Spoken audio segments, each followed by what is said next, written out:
adik-adik, kita siapkan hati kita fokus sama Tuhan, kita mau menyembah Tuhan sama-sama ya adik-adik.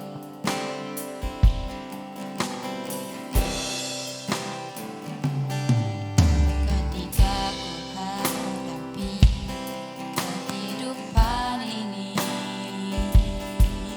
jalan mana yang harus ku pilih?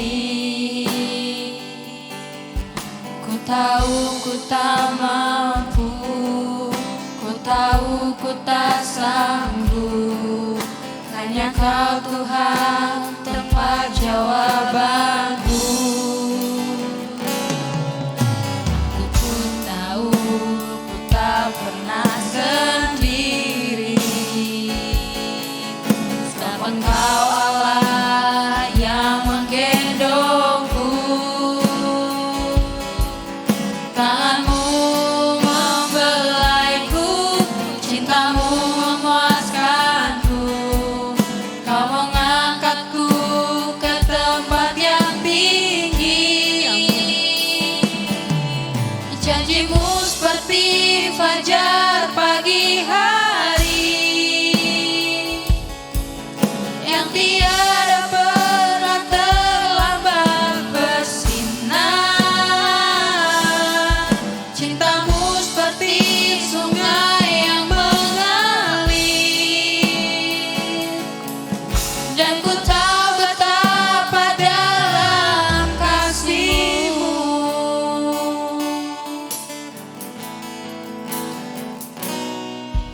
Ketika ku hadapi kehidupan ini, jalan mana yang harus ku pilih? Ku tahu ku tak mampu, ku tahu ku tak sanggup. Hanya Kau Tuhan tempat jawabanku. Aku pun tahu ku tak pernah sendiri, sebab Engkau Allah yang menggendongku. Tanganmu membelaiku, cintamu memuaskanku.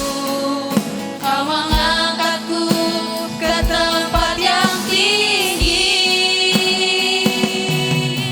Janjimu seperti fajar pagi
adik-adik, apa kabarnya?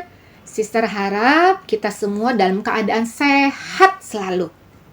Di tengah-tengah pandemik ini, jangan lupa minum air putih yang banyak, makan makanan yang bergizi, minum vitamin, dan jangan keluar rumah kalau tidak perlu. Jadi, berada aja dulu dalam rumah ya. Nah, hari ini Sis Nita mau bercerita tentang seorang bapak yang mempunyai usaha berjualan sembako di pasar.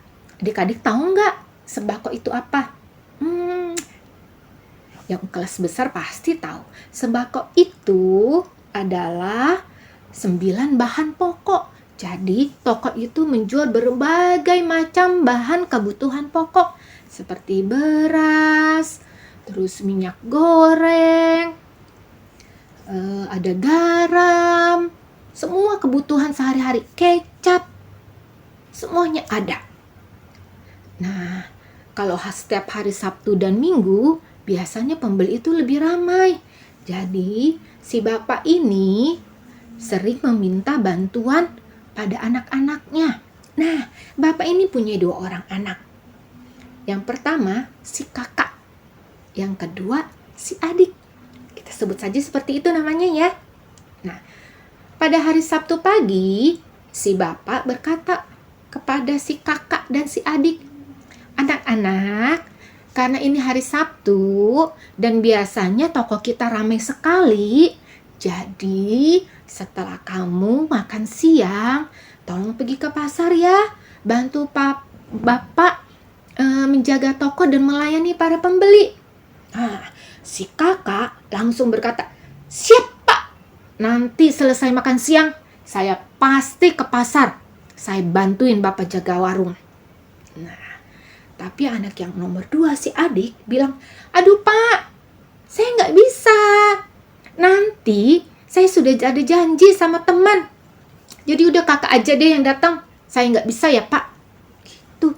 Akhirnya si bapak bilang, "Ya sudah dek, kalau kamu nggak bisa, biar kakak saja nanti yang bantu bapak." Nah, adik-adik tahu apa yang terjadi setelah jam makan siang? Kakak dan adik ini buru-buru makan. Selesai makan, kakaknya berpikir, habis makan, saya mau nonton TV dulu lah sebentar. Jadi dia nonton TV. Pas nonton TV, dia lupa kalau dia ada janji dengan ayahnya untuk membantu ayahnya di pasar. Jadi pas nonton TV, karena perutnya sudah kenyang, akhirnya dia ketiduran. Adiknya setelah makan itu langsung ganti baju, mau pergi sama temannya. Pas dia lewat ruang tamu, dia kaget karena dilihat kakaknya sudah ketiduran. Nah, dia bilang, "Aduh, saya mau ngebangunin." Dia kasihan, dia bilang, "Kasihan kakak kalau dibangunin." Akhirnya, "Ya udahlah, kalau gitu saya nggak jadi pergi deh ke tempat teman saya. Mendingan saya bantuin bapak ke pasar. Kasihan bapak sendirian pasti kewalahan." Akhirnya sang adik pergi ke pasar membantu ayahnya. Nah, sekarang Sis Nita mau tanya nih, antara si kakak atau si adik, menurut kalian siapa yang melakukan perintah ayahnya? Kakak atau adik? Si kakak sih bilang, "Siap pak." Si adik bilang, "Wah pak, saya nggak bisa." Tapi yang akhirnya melakukan perintah si bapak adalah si adik. Karena si kakak walaupun dia bilang, "Iya pak, siapa?" pada akhirnya adalah dia lupa dan tertidur, nonton TV lalu tertidur. Tapi si adik walaupun dia berkata tidak, dia ingat bahwa pagi itu bapaknya meminta dia atau si kakak untuk membantunya ke pasar, menjaga toko mereka. Nah, jadi di antara mereka itu yang melakukan perintah si bapak adalah si adik. Nah, adik-adik sekarang kita belajar dari cerita ini bahwa Kalau papa atau mama kita di rumah meminta tolong, kalau kita sudah berkata iya, harus kita lakukan. Karena dengan melakukan apa yang orang tua kita katakan, itu sudah menunjukkan bahwa kita anak yang bertanggung jawab. Kalau kita sudah bilang iya, kita harus lakukan. Jangan seperti si kakak ini. Mulut dia berkata iya, tapi ia tidak melakukan. Itu namanya tidak bertanggung jawab. Seorang anak Tuhan harus menjadi anak yang bertanggung jawab. Anak yang bertanggung jawab itu apa sih, sis? Anak yang bertanggung jawab itu adalah ketika guru di sekolah memberikan tugas, dia melakukan tugas dan mengumpulkannya tepat waktu. Ketika ada PR, dia mengerjakannya. Ketika ada ulangan, dia belajar. Jadi firman Tuhan hari ini mengajarkan kita untuk menjadi anak yang bertanggung jawab.